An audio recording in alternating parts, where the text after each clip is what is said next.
जाजपुर जिला धर्मशाला ब्लॉक अंतर्गत मिर्जापुर स्थित श्यामसुंदर जीव मंदिर प्रांगण में वंदे उत्कल जननी अनुष्ठान पक्षर 40तम बोईत बंदाण उत्सव और सांस्कृतिक मिलन सभा कार्यक्रम अनुष्ठित हो जाइछि।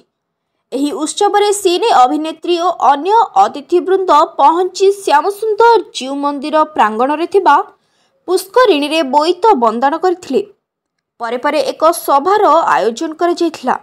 एही सभारे बहु मान्यगण्य व्यक्ति विशेष उपस्थित रहिथिले। बहुत सुंदर कारण एटा मोर प्रथम थर थिला जे मु पालन करली कार्तिक पूर्णिमा जेहेतु पंजाब बॉम्बे गुजरात सब बाहर थाए सुजोग मिले नहीं सब करने फर्स्ट टाइम पुणी एठी आसिकी बहुत सुंदर अनुभव था। माहौल थिला केते लोक बहुत लोक थे मु बहुत सरप्राइज थी कि मुझे भाभी थी ताठू आहरी अधिक लोक समस्त एते खुशी एते सुंदर एते भल पाइबा एते स्नेह सह मते वेलकम करिले सेटा देखि कि आहरी खुशी लागिला। उत्सव आम संस्कृति परंपरा को केते उज्जीवित करिवार सहायक हो कारण एते लोक अछंती एंड जेहेतु आजिकल का मीडियम फोन माध्यम रे कथा सब बहुत आगु को पहुँचुची मु आशा करुच्ची कि एमिति कार्यक्रम आहरी हेले बाहर थिबा ओडिया माने होंतु कि अन्य लैंग्वेज रो लोक माने हेले भी से माने ओडिया संस्कृति को आहरी भल भाबरे बुझिबे।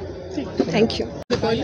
देखंतु ए अनुष्ठान सांगे मु प्राय 20-25 वर्ष है जड़ित और 40 वर्ष से मैंने क्रमागत वंदे उत्कल जननी बोईत बंदाण उत्सव करुच्ची अभिलावण्य नेतृत्व में एथर अभिलावण्य अवर्तमान प्रथम थर पर कार्यक्रम जो होची से मत सी उपदेष्टा करते मार्गदर्शक भाया भावुले तेणु मुझे आसी से जो धाराटा से संस्कृति को बंचाई रखापी जो धारा से आरंभ करते ओडिशार गोटे ऐतिह्य और परंपरा प्रतीक जो कार्तिक पूर्णिम बोईत बंदाण श्यामसुंदर जीव पाखे होती आम आशा करवा ये कार्यक्रम अवर्तमान जो आरंभ है गोटे नुआ धारा से आरंभ कले सुपुत्र मैंने मुझे भावुचे धारा क्षुण्ण रखु और ये अंचल गोटे सांस्कृतिक जागरण सृष्टि करी ओडिया अस्मितार बा ओडिया जातीयतार परिप्रचार पाई गोटे अनुष्ठान शक्तिशाली माध्यम हो। जाजपुर मिहिर खुंटिया रिपोर्ट संघर्ष टीवी।